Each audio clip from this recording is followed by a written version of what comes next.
여리고성을 함락시켰습니다. 여리고성은 참으로 난공불락처럼 보였죠. 그래서 하나님의 도우심으로 여리고를 함락할 수 있었습니다. 그리고 이제 두 번째 성인 아이를 만났습니다. 아이성은 굉장히 여리고에 비하면 규모가 작고 초라하고 보잘것없는 성이었습니다. 그래서 그들은 여리고를 정복한 기세를 몰아서 아이성쯤은 간단하게 승리할 수 있으리라 여겼습니다. 그래서 아이성은 3,000명만 올라가자, 모토로 다 우리가 수고하겠느냐 하고 3,000명이 올라가게 되는 것이죠. 3,000명이 올라갔으나 그들은 아이성에서 패배합니다. 그래서 결국 36명이 살해당하고 그들은 주랭랑을 쳐서 스스로 패전을 인정하고 마는 것이죠. 여러분, 이 아이성의 실패를 교훈 삼아서 하나님께서 우리에게 교훈하시고자 하시는 말씀을 오늘 함께 나누려 합니다. 여호와의 전쟁이죠. 여호와의 전쟁은 과연 무엇으로 하는가입니다. 여호와의 전쟁은 힘의 논리가 절대 아닙니다. 우리의 군사력이 아니라는 것이죠. 그것을 하나님께서 우리에게 교훈하시기 원하시는 것입니다. 이 전쟁의 목적 또한 세상의 전쟁과는 판이합니다. 전쟁을 통해서 우리에게 그 영적 비결을 알려주시기 위한 것이라는 것을 우리는 잘 알고 있죠. 사실 이러한 패배에 대해서 죄를 뒤집어 쓰고 하나님 앞에서 호소하는 여호수아의 호소를 우리는 오늘 보면 바로 10절 앞에 9절에서 볼 수 있습니다. 여호수아가 이렇게 호소하고 있어요. 하나님께 기도하는 것이죠. 9절 말씀해 보시면 가나안 사람과 이 땅의 모든 사람들이 듣고 우리를 둘러싸고 우리 이름을 세상에서 끊으리니 주의 크신 이름을 위하여 어떻게 하시려 하나이까. 주의 이름에 담겨 있는 그 참뜻, 주의 이름, 그 영광스러운 그 이름을 그들이 우리의 패전으로 말미암아 세상에서 끊어버릴 위기에 처했으니 하나님의 이름이 묻히는 것을 어떻게 우리가 용납하겠습니까? 라고 기도하고 있는 것이죠. 그런데 사실은 모세가 신명기에서 이러한 사태가 올 것을 예언한 것이 있습니다. 신명기 32장 27절 말씀에 혹시 내가 원수를 자극하여 그들이 원수가 잘못 생각할까 걱정하였으니 원수들이 말하기를 우리의 수단이 높으며 여호와가 이 모든 것을 행함이 아니라 할까 염려함이라. 여호와께서 이스라엘에게 행한 것들이 있어요. 출애굽시키시고 홍해를 가르시고 여리고를 함락시키시고 요단강을 가르시고 그 모든 하나님께서 행하신 그 하늘의 일들, 하나님의 영광을 우리가 가리게 될까 두렵다라는 것이죠. 그리고 그 대적들이 말이죠. 그들을 물리치고 하는 말이 우리의 수단이, 우리의 방법이 하나님보다 높다 이렇게 말하는 거예요. 하나님보다 높다. 우리가 하나님보다 낫다라는 것입니다. 우리의 방법이 하나님보다 옳다라는 것이죠. 의와 불의가 만났는데 불의가 승리한 거예요. 그리고 그 불의가 말하기를 우리가 더 옳다, 우리가 더 세다 이렇게 말하는 것이죠. 여호수아가 지금 그것을 놓고 애타게 기도하는 것이요, 모세는 그것을 미리 예언한 것입니다. 우리 전쟁은 말이죠, 우리 그리스도인들의 전쟁은 하나님의 이름 앞에서 하나님의 몫으로 감당하는 전쟁이죠. 그런데 그 전쟁 가운데에서 우리가 패배하는 순간, 일순간 하나님의 영광은 사라지고 하나님의 영광은 욕되어지는 것입니다. 이런 상황에서 여호와께서 여호수아를 찾아오시는 것이 10절이죠. 10절 말씀 한번 같이 읽어보실까요? 여호와께서 여호수아에게 이르시되 일어나라, 어찌하여 이렇게 엎드렸느냐. 일어나라 이렇게 말씀하세요. 여기 13절에도 보면 일어나라 이렇게 말씀하세요. 죄를 뒤집어 쓰고 울고불고 지금 여호수아는 하나님 앞에 엎드려 있는 거예요.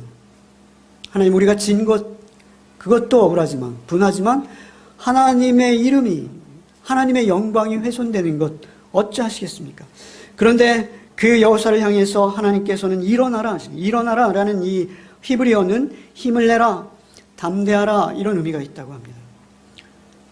다시 오셔서 내 언약, 11절에 언약을 어겼다 너희가 이렇게 말씀하시죠. 내 언약은 절대 의심하면 안 되고 너희가 이 전쟁에서 패배한 원인을 철저히 규명하고 이제 다시 전쟁에 임하라는 것이죠. 아이성을 다시 정복하라는 것입니다. 그것이 이스라엘에게 주어진 사명이에요. 아이성을 정복해야만 하는 것이죠. 여러분, 우리 인생은 말이죠, 전쟁입니다. 사실 구약 성경에 이토록 많이 등장하는 전쟁들이 우리에게 교훈하고자 하는 것은 무엇이냐면 하나님의 영적 전쟁인 것입니다. 우리가 잘 알고 있듯이 에베소서에서는 예수 그리스도를 설명하시고 그리고 결론 6장에서 그 후반부에 뭐라 하십니까? 우리를 영적 전쟁이라 하시지 않습니까? 우리 전신갑주로 무장하라 하지 않습니까? 구원의 투구와 성령의 말씀의 검과 진리의 허리띠와 의의 흉배를 붙이고 그 전쟁에서 승리해야 된다라는 것을 강조하시고 편지를 마감하십니다. 사실은 이러한 영적 전쟁에서 우리가 일어나야 되는데, 힘을 내야 되는데 두려워하지 않고 그들에게 도전해야 하는데, 우리가 도전하는 그것은 우리의 힘이나 우리의 위치, 우리의 능력, 우리의 부유함, 우리의 권세, 우리의 지위, 우리의 명예가 아니라는 것입니다. 과연 무엇입니까? 13절 한번 같이 읽겠습니다. 13절 같이 한번 읽어보겠습니다. 너희는 일어나 백성을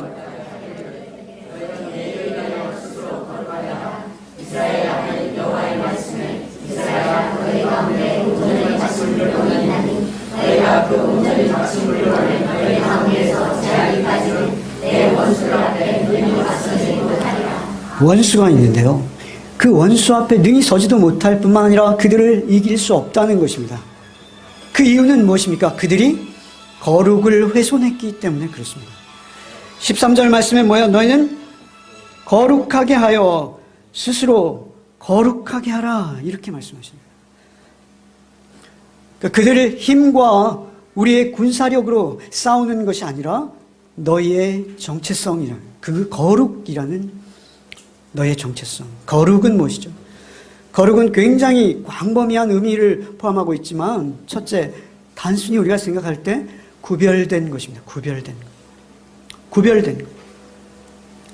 거룩하게 하라. 우리의 전쟁은 거룩함으로 한다는 것입니다. 거룩을 깨뜨릴 때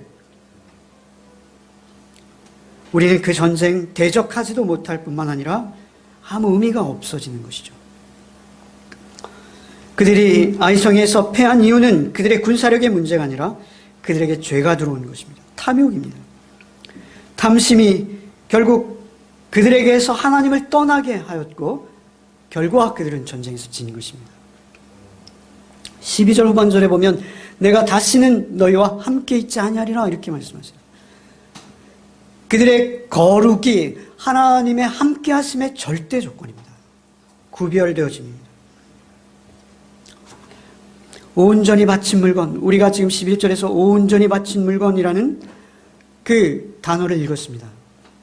사실 온전히 바친 것, 특별히 온전히 바친 것이라고 길게 번역되었습니다만 이 단어는 원어로 헤렘이에요. 우리가 잘 아는. 우리가 몇 번 묵상한 적이 있습니다만 우리가 늘 잊지 말아야 될 교훈이기에 오늘 다시 한번 여러분과 함께 나누고자 합니다. 헤렘은 무엇입니까? 그것은 하나님께 드려졌다라는 의미예요. 여러분, 이것을 박형대라는 교수님이 계세요. 그 교수님이 헤렘에 관한 우리 개혁주의 교단 쪽에서 가장 세밀하게 박사학위를 이 단어 하나로 받으셨어요. 헤렘에 대해서 이렇게 규정하세요. 성경 히브리어에서 헤렘의 뜻은 하나님께 가증한 것으로서 금지되었거나 하나님께 바쳐졌기에 일반적인 접촉이나 사용으로부터 구별된 상태, 이렇게 말씀하세요. 하나님께 가증한 것으로서 금지되었거나 하나님께 바쳐졌기에 일반적인 접촉이나 사용으로부터 구별된 상태. 하나님께 완전히 바쳐졌어요. 그런가 하면 바쳐졌기에 그것이 금지되었어요. 그런가 하면 하나님께 바쳐졌지만 하나님의 특별한 소유로 하나님께 사용되기에 하나님께 구별된 상태. 일반적인 접촉이나 사용은 금지되고 오직 하나님을 위해서 하나님의 손에 붙들려 사용되는 상태. 그것을 헤렘이 그 양면적인 의미를 다 포함하고 있어요. 두 가지 의미. 상반되어 있어요. 성경에서는 이 단어가 80번 정도 등장합니다. 우리 김현수 집사님이 큐티하는데 올려주셨어요. 세상에서 헤렘, 세상 히브리어, 일반 히브리어에서 헤렘의 뜻과 성경에서 헤렘의 뜻을 구별해서 어디서 찾으셨는지 저도 모르는 자료를 옮겨주셨습니다. 너무 감사해요. 그런데 그 헤렘은 무엇이냐면요, 성경에서는 진멸이라는 단어로 번역되기도 했고 또한 받쳐진 것 이렇게 번역되었어요. 80번 정도 등장해요. 80번. 근데 그 80번, 80번 등장할 때 진멸하다라는 단어로 더 많이 등장해요. 여러분, 제가 과거에 그 집사님 한 분이 이런 말씀을 하세요. 저도 공감할 수 있는 말씀이었어요. 제 신앙생활 더 열심히 하고 싶은데, 성경도 더 열심히 읽고 싶은데, 성경을 읽을 때마다 내 마음에 부담이 있고 결국 하나님을 떠나고자 하는 마음이 반대급부로 생깁니다. 이렇게 고백을 하셨어요. 근데 목사한테 하기 어려운 고백입니다. 정직한 고백이세요. 그 고백의 이유는 이런 것이었습니다. 신약 성경에 하나님은 분명히 자신의 아들까지 우리를 위해 사랑으로 내어주신 사랑의 하나님이신데, 구약의 하나님을 읽으면 너무나 무시무시하고 끔찍하다는 거예요. 왜 남녀노소 불문하고 그 어린 것들은 무슨 죄가 있다고 그것들까지 진멸하게 하시는지, 그 짐승들조차 하나님께서 진멸하게 하시는지 사랑의 하나님이 아니시라는 것이죠. 너무 무섭다는 거예요. 너무 두렵다는 거예요. 그런 하나님이라면 저는 따를 수 없다. 이렇게 고백하시더라고요. 상당 부분 공감되는 것이었습니다. 근데 우리가 이 헤렘이라는 이 신학적 개념이에요, 사실은. 이 헤렘을 온전히 이해하거나 우리 마음속에 온전히 받아들이고 인정하지 않으면 사실 우리에게도 그런 시험은 동일하게 찾아옵니다.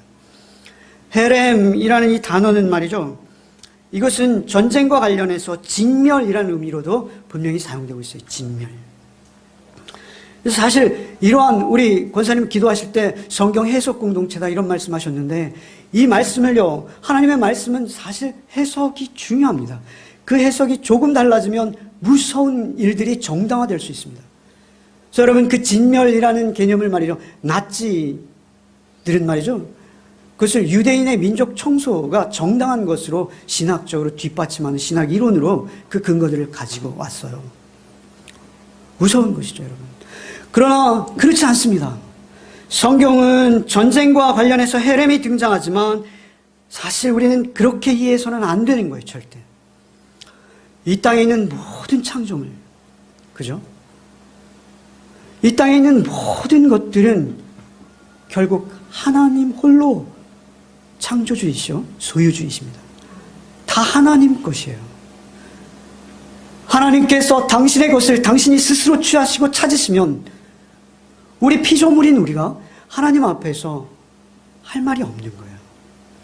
하나님의 뜻대로 하나님께서 하나님의 권리를, 하나님의 소유를 주장하신다면 우리는 유구무원인 거예요. 우리는 처음부터 하나님 것이었기 때문에 그렇습니다. 헤렘을 그런데 이 박형대 교수께서는 두 가지로 나누고 있어요. 그 개념을 두 가지로 정리하셨어요. 물론 또 다른 정의도 있습니다만 오늘은 그 두 가지 정의를 소개해드리고 싶어요. 두 가지 정의 새벽에 말씀드렸습니다만, 하나는 당위적 헤렘이 있고요, 자발적 헤렘이 있다는 것이죠. 헤렘이라는 단어 자체가 지니고 있는 고유의 뜻도 말이죠, 굉장히 양면적이라고 말씀드렸습니다. 자발적 헤렘이라는 것은 내가 자원해서 자발적으로 하나님께 드려진 상태를 말하는 것이요, 당위적 헤렘이라는 것은 하나님이 주체가 되어 하나님이 취하시는 거예요. 그냥 하나님께서 하나님의 것을 당연히 취하시는 것을 당위적 헤렘이라 하는 것이요, 자발적 헤렘은 피조물이 말이죠, 스스로 자신이 하나님의 것임을 인정하고 하나님 앞에 드려진 상태를 말하는 것입니다. 당위적 헤렘과 자발적 헤렘의 차이는 굉장히 큰 것이죠. 여러분, 우리가 그리스도인이 된다라는 것은 자발적 헤렘이 되는 거예요. 복음으로 말이죠. 그래서 가장 대표적으로 자발적 헤렘이 실현된 상태를 로마서 12장 1절로 2절이라고 저는 여깁니다. 늘 읽어드리는 말씀입니다. 다시 읽겠습니다. 그러므로 형제들아, 내가 하나님의 모든 자비하심으로 너희를 권하노니 너희 몸을 하나님이 기뻐하시는 거룩한 산 제물로 드리라. 이는 너희의 드릴 영적 예배니라. 너희는 이 세대를 본받지 말고 오직 마음을 새롭게 함으로 변화를 받아 하나님의 선하시고 기뻐하시고 온전하신 뜻이 무엇인지 분별하도록 하라. 세상에서 우리는 불의와 의를 분별하는 자들이에요. 세상에서 우리는 말이죠, 하나님 앞에 온전히 드려진 제물이에요. 제물. 산채로 드려진 산제물이라는 거예요. 그것이 너희의 영적 예배. 우리가 흔히 말하는 영성 하는 것은 말이죠. 어떤 특별한 능력을 말하는 것이 아니라 하나님 앞에 우리의 삶이, 우리의 존재 전체가 하나님 앞에 산제물로 드려진 상태를 말하는 거예요. 그 삶이 산제물로 드려진 상태. 그것을 성경은 자발적 헤렘이다라고 말씀하시는 것이죠. 여러분, 그런데 이 자발적 헤렘과 당위적 헤렘을 동시에 당하신 분이 계세요. 그분이 누구세요? 예수님이시죠. 새벽에 말씀드렸습니다만 예수님이세요. 예수님은 당위적 헤렘과 자발적 헤렘을 동시에 당하셨어요. 당위적 헤렘이라는 것은 어떤 타력에 의해서 죽임을 당하는 거예요. 그래서 하나님께서 당위적으로 헤렘하실 때, 취하실 때, 자신의 것을 스스로 찾으실 때 당위적 헤렘이 되는 것이죠. 그러나 자발적 헤렘이라는 것은 자신의 의지로, 자신의 뜻으로 자신이 죽는 거예요. 그런데 예수께서는 그 양면을 다 지니신 분이시죠. 예수님이 태어나실 때 누가복음 2장 22절에 이렇게 말씀하세요. 모세의 법대로 정결 예식의 날이 참에 아기를 데리고 예루살렘에 올라가니 이는 주의 율법에 쓴 바 첫 해에 난 자 남자마다 주의 거룩한 자라 하리라. 한 대로 아기를 죽게 드리고 또 주의 율법에 말씀하신 대로 산비둘기 한 쌍이나 혹은 어린 집비둘기들로 제사하려 함이라. 그러니까 거룩한 자라, 첫 해에서 난 첫 열매, 거룩한 자라는 것이죠. 우리가 첫 열매 드리지 않습니다. 첫 월급 이런 거 드리잖아요. 그것은 무엇이죠? 다 하나님 것입니다. 이제 앞으로 나의 모든 소득은 다 하나님 것입니다 라고 인정하는 거예요. 그래서 하나님께 드리는 것이죠. 그렇게 예수님은 탄생에서부터 하나님께 드려지는 거예요. 하나님께 드려지는 거예요. 자발적으로. 그의 성장기도 완전히 하나님께 드려지는 것이죠. 누가복음 2장 49절에 예수님의 소년기가 나오죠. 49절에 예수께서 이르시되 어찌하여 나를 찾으셨나이까? 내가 아버지 집에 있어야 될 줄 알지 못하셨나이까? 당신이 나의 아비가 아니오 성전의 주인이신 하나님이 나의 아버지이십니다. 요셉과 마리아가 명절을 맞아 예루살렘에 왔다가 돌아가는 길에 보니까 예수님이 안 계세요. 다시 돌아와서 너 왜 안 쫓아왔니? 라고 하자 주님 말씀하시는 거예요. 사실 우리의 자녀도요, 헤렘 돼야 됩니다. 하나님의 소유입니다. 하나님의 소유예요. 그 인격이 하나님의 소유인 것이죠. 그런가 하면 예수께서는 생애 중에 여러 번 헤렘됨을 말씀하시고 마지막 죽음 앞에서 이렇게 기도하시는 것이죠. 우리 잘 아는 것이죠. 누가복음 22장 42절 이르시되 아버지여 만일 아버지의 뜻이거든 이 잔을 내게서 옮기시옵소서. 그러나 내 원대로 마시고 아버지의 원대로 되기를 원하나이다. 우리는 늘 드려지기는 드려지되 드려지는 과정은 누구에게나 간단한 것이 아니에요. 쉬운 것이 아니에요. 주님조차도 땀이 피가 되도록 기도하셔야 하는 것입니다. 그렇게 기도하시면서 하나님께 드리는 거예요. 드려지기를 원하는 거예요. 그러나 주여 살 수만 있다면 살게 하시되 그것이 아니라 아버지의 뜻이 나를 당위적 헤렘으로 받으시기 원하신다면 나를 취하십시오. 그게 이 마지막 말씀 속에 이런 의미가 담겨 있는 거예요. 예수께서 죽임을 당하신 것이죠. 대제사장이 재판장으로 있는 법정, 종교적 최고의 법정입니다. 그런가 하면 본디오 빌라도가 재판장이 되는 세상의 법정, 양쪽에서 다 주님께서는 타살되신 거예요. 그들에 의해서 죽임당하신 거예요. 그들에게 죽임당하신 거예요. 그러나 예수께서는 부활하셨죠. 참 성전이신 하늘 성전으로 올라가셨습니다. 이 땅의 성전은 이미 유대인들의 우상이 되어버린 거예요. 그곳에 더 이상 머무실 수가 없어서 자발적 헤렘으로 하나님의 소유가 되신 겁니다. 당위적 헤렘과 자발적 헤렘이 사실은 만나는 거예요. 그 안에 하나가 되는 것입니다. 그리고 이제 성령을 보내셔서 우리를 도우십니다. 성령은 예수의 영이십니다. 보혜사이십니다. 참 성전 되신 주께서 이제 우리를 참 제사장이라 하시고 당신의 몸과 피를 우리에게 먹이시는 거예요. 떡과 포도주가 되신 거예요. 헤렘으로 드려진 제물들, 그것은 절대 일반인이 먹을 수 없습니다. 제사장만 먹을 수 있어요.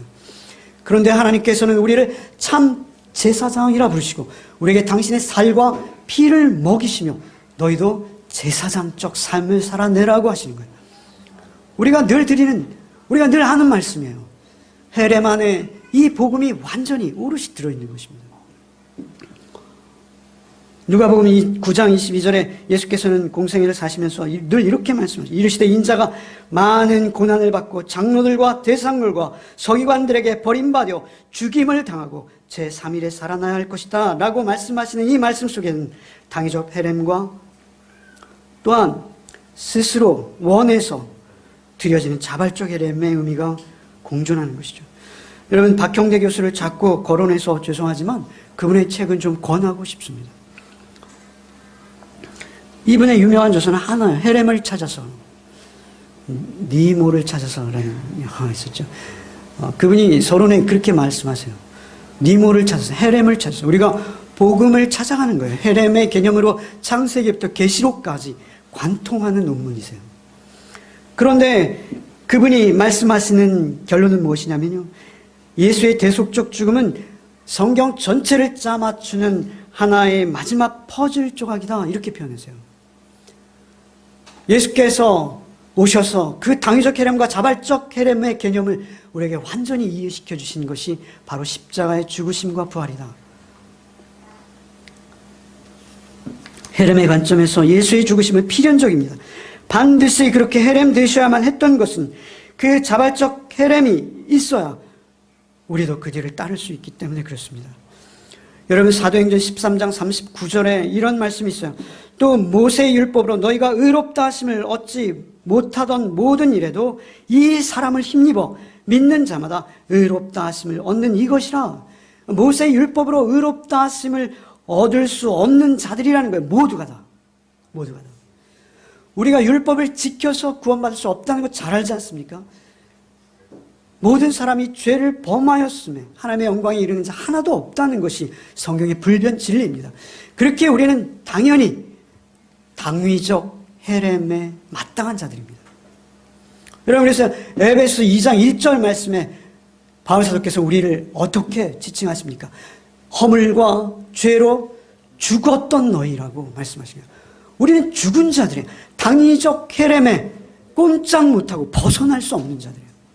그 누구도 예외가 없습니다.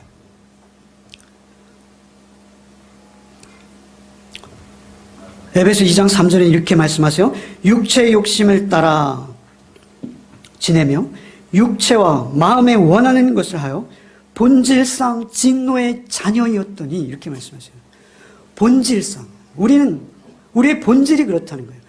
우리의 본질을 우리가 마음대로 바꿀 수 없는 존재로 우리는 그런 타락한 죄성과 본성의 덩어리들이라는 거예요.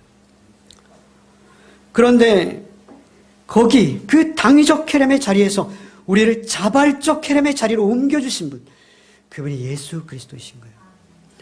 그래서 예수 그리스도만 우리의 자랑이 되는 거예요. 바울 사도께서 이렇게 말씀하시는 거예요. 고린도서 1장 22절 말씀에 유대인은 표적을 구하고 헬라인은 지혜를 찾으나 우리는 십자가에 못 박힌 그리스도를 전하니 유대인은 꺼리는 것이요 이방인은 미련한 것이로 돼 오직 부르심을 받은 자들에게 유대인이나 헬라인이나 그리스도는 하나님의 능력이요 하나님의 지혜니라. 십자가 안에서 내가 주님께 온전히 드려지기 전에는 우리의 자발적 헤렘의 삶은 출발부터 안 되는 것입니다. 여러분, 우리의 삶 속에서 참 어려운 부분이 하나 있어요. 우리의 자녀들에게 11조 가르치는 거 굉장히 어렵습니다. 11조는 다른 의미는 없어요. 11조는 하나입니다. 의미가 나의 전부는, 나의 생명은, 나의 전 존재는 오직 주님 것입니다를 인정하는 거예요. 여러분, 그것은 우리가 부유에 처하나 우리가 빈궁에 처하나 하나님께서는 11조의 액수를 보시는 것이 아니라 그의 마음을 보세요. 그래서 과부가 2렙돈을 넣었지만 하나님께서는 그의 전부를 넣었다 하시고 바리새인과 서기관들의 예물을 받지 않으시고 과부의 예물을 연락하시는 거예요. 우리에게 있어서 우리 자녀들에게 11조를 가르치는 것은요, 우리의 싸움이에요. 우리의 싸움. 11조 드려? 꼭 드려야 돼? 야, 그래야 복 받아. 그렇게 해가지고는 11조 절대 못 드립니다. 그것은 우리의 뒷모습이에요. 우리의 삶이 어디에 속해 있는지를 보시는 거예요. 우리의 자녀도 동일합니다. 영적이기에 그렇습니다. 내 아버지, 내 어머니의 삶의 중심이 어디에 있는지 그들에게는 숨기거나 속일 수가 없습니다. 여러분, 우리의 삶 속에서 항상 그런 것이죠. 우리의 자녀들 사실 세상에서 좀 안락하게 살기를 원합니다.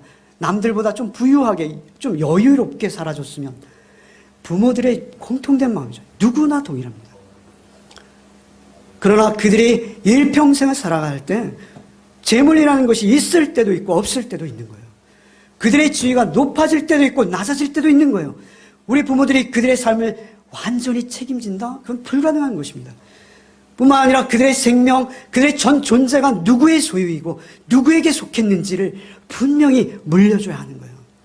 그들에게 의사의 직업을 물려주고 그들에게 변호사의 직업을 물려줄 수는 있으나 그들이 하나님의 것으로 되어지는 것은 그렇게 간단한 것이 아니요 쉬운 것도 아닙니다.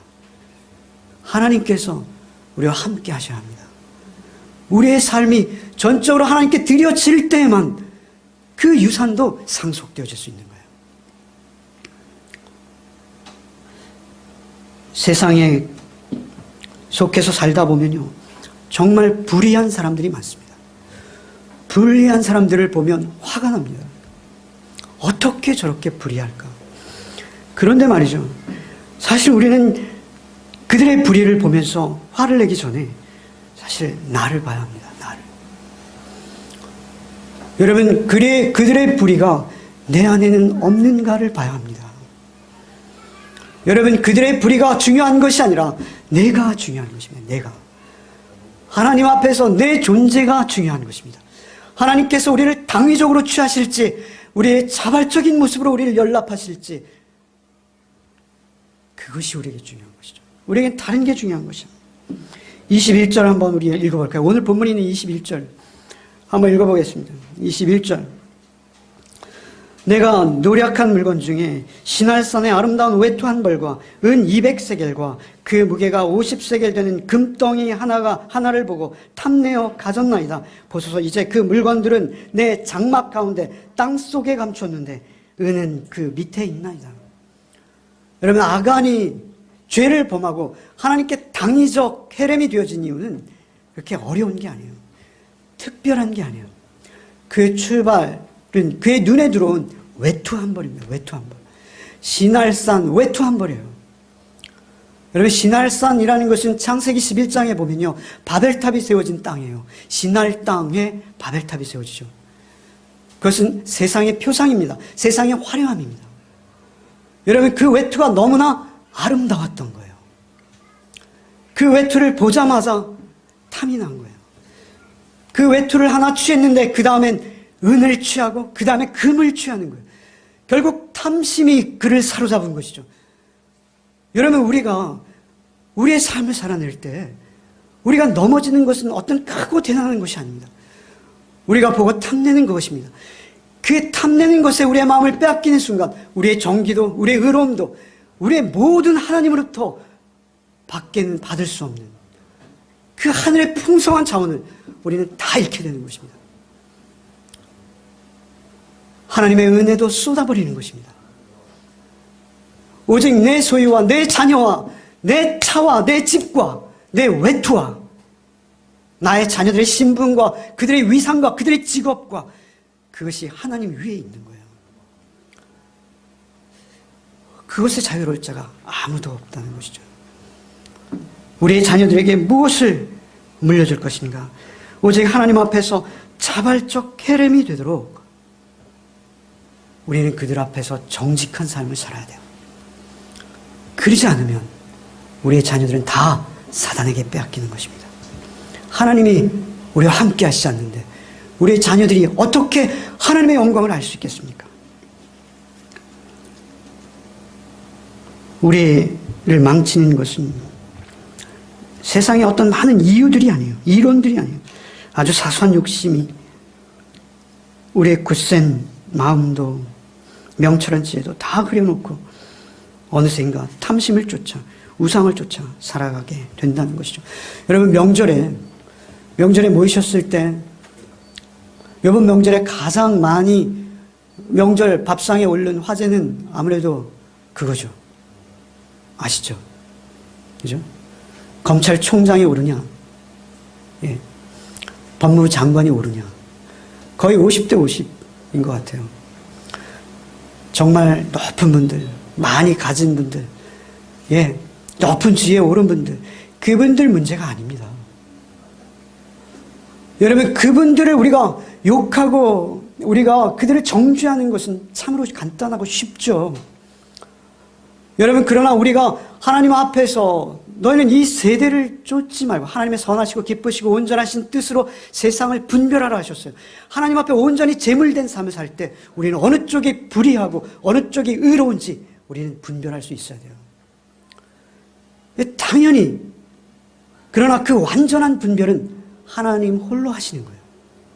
인간은 모르는 거예요.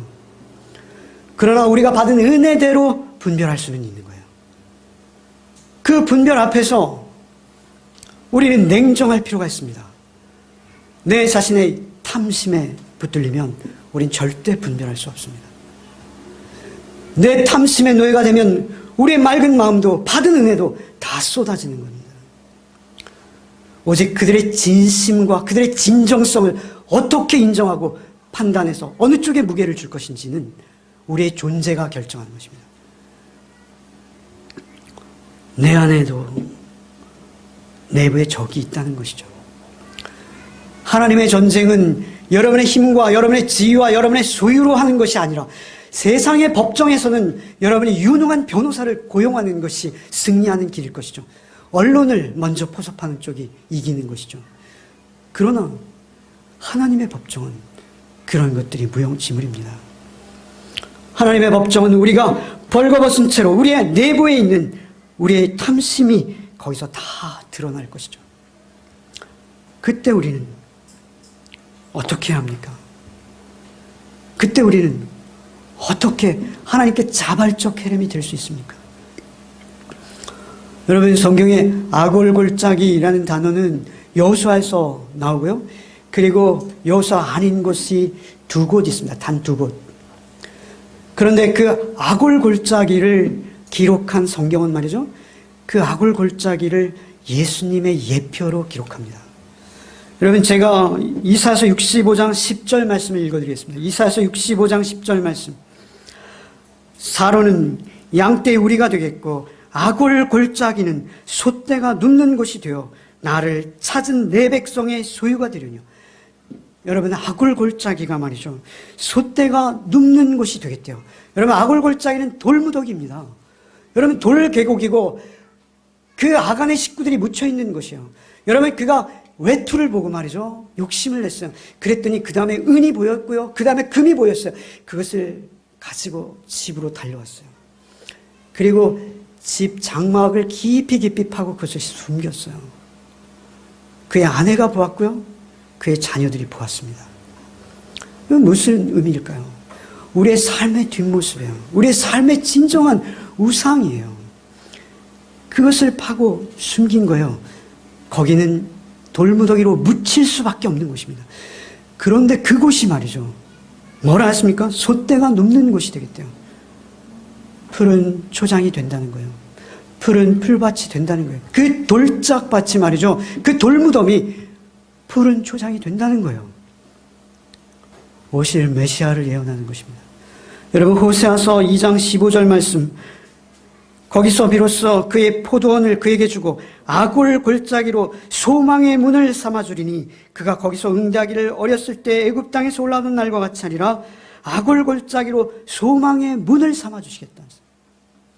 아골골짜기가 말이죠, 소망의 문이 되는 거예요.